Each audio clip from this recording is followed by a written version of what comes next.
ADHD and hyposexuality. Hyposexuality is different than hypersexuality. It is, again, something that can affect somebody with ADHD. We are blessed with ADHD. We can have one of two extremes. We can have hypersexuality and hyposexuality. I'm going to explain to you exactly what hyposexuality is because it's something that I've struggled with actually at different points with my ADHD. If you're new to my channel, my name is Eric. I'm not a doctor. I'm not a counselor. I'm not a therapist. I'm none of that. I am diagnosed with ADHD, PTSD, GAD, MDD. I lost a wife and a father to suicide. I've attempted suicide myself. I go to therapy. I take meds. I struggle with body dysmorphia. I'm an alcohol, cocaine addict in recovery. So I've been through a lot. And I found that the more that we share our experiences, resources, and tools, the more that it helps everybody not go through life alone.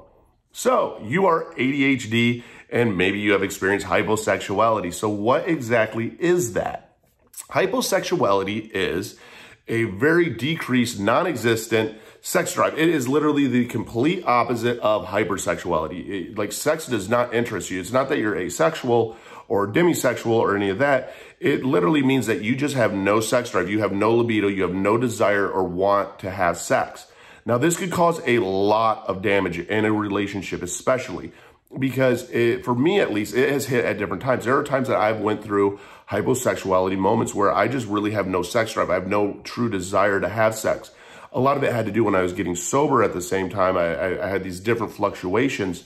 But somebody who is hyposexuality, if you're in a relationship and you're a very sexual person, and let's face it, we all have sexual needs, this is something that can be very devastating, and you're going to take it on. I mean, if you've ever had sex with somebody and didn't seem that they were interested, I mean, it's hard not to take it personal and go, oh my God, is it me? Are they not attracted to me? What is it about me? Why don't they want me? I mean, we start questioning ourselves, and it can bring us into a form of depression.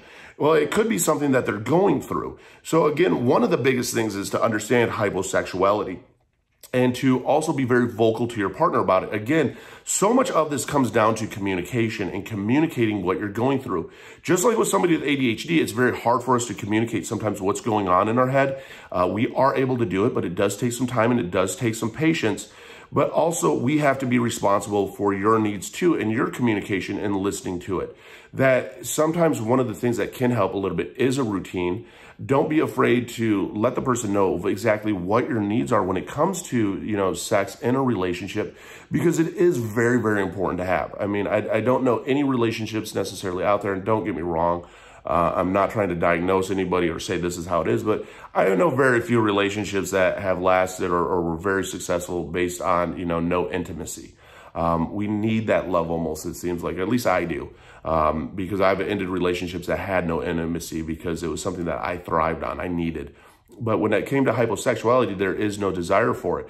And so you have to let your partner know that, hey, my needs are not being met. One of the biggest things is to make sure that they are going to therapy and to even talk with the psychiatrist, not the psychologist, but the psychiatrist that's giving them their meds, and let them know that they're, experiencing hyposexuality. They need to be able to communicate that with their therapist, because meds can also play a role when it comes to hyposexuality.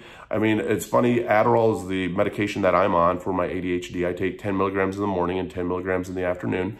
And Adderall is known to actually help and increase like libido, sex drive. It has that outlying factor to it.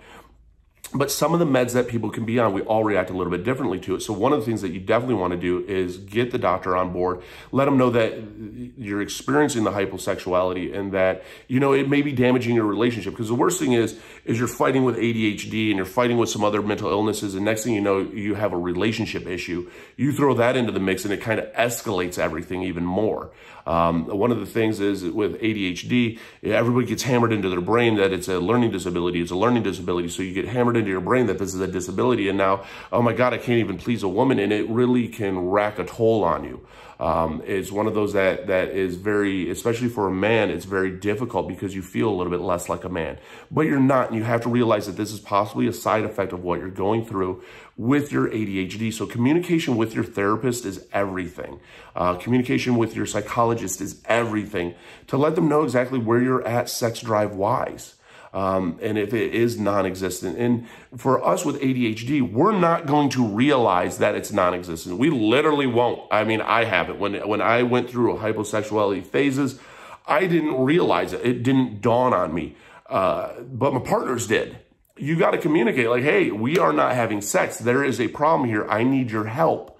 Because essentially that's what it is. You need help so that we can have a fulfilling relationship together. And having those boundaries and having that talk. And yeah, can it be a little bit uncomfortable? It can be, but it doesn't have to be. Because if you are in a relationship with somebody and you really love them, I mean, communication is everything. And especially for someone with ADHD, communication with us is really important because we do struggle with communication. So it has like a higher place almost, at least with me, that communication is very, very, very important. Because, I mean, when you first were dating this person, they were hyper-focused in on you, and they knew everything about you. And as time goes on, it kind of dissipates and disappears. The other thing that you have to realize, too, is that if your partner is going through this hyposexuality phase, that they're not necessarily cheating on you. Unfortunately, a lot of times we as partners, if you're a man or a woman, and say you were having a good sex life and all of a sudden it decreases, the next thing you go, hey, they must be cheating on me. It brings out a lot of our insecurities. If we're not communicating that, we don't understand, and our brain can take us to that place. And next thing you know, we're bringing in excess, baggage and excess fights and excess drama into our relationship that don't need to be there. So communicating with them of, hey, these are my needs, they're not being met. And also realize that the person that has ADHD may not realize that they are experiencing a hyposexuality at the time. That's why, again, it comes down to that communication, that boundaries, expressing your needs. And if you have to, sometimes you might have to take charge, mix it up a little bit, have it a little bit more interesting, have a romantic dinner and maybe some just romance go on, or, be a little spontaneous and maybe try and hit their spontaneous side of them of, you're in a movie theater or what have you. There's nothing that's illegal, by the way. Last thing I need is somebody to be like, yeah, I saw this video on YouTube and this guy told me to go have sex in a movie theater. No. But, there's always those fun little things to do. And especially when it comes to even the foreplay part of it, and you are going through hyposexuality, you can kind of start drawing some of that out on somebody. So just remember that you do matter. Remember how important communication is. Remember that this is something that can happen to you.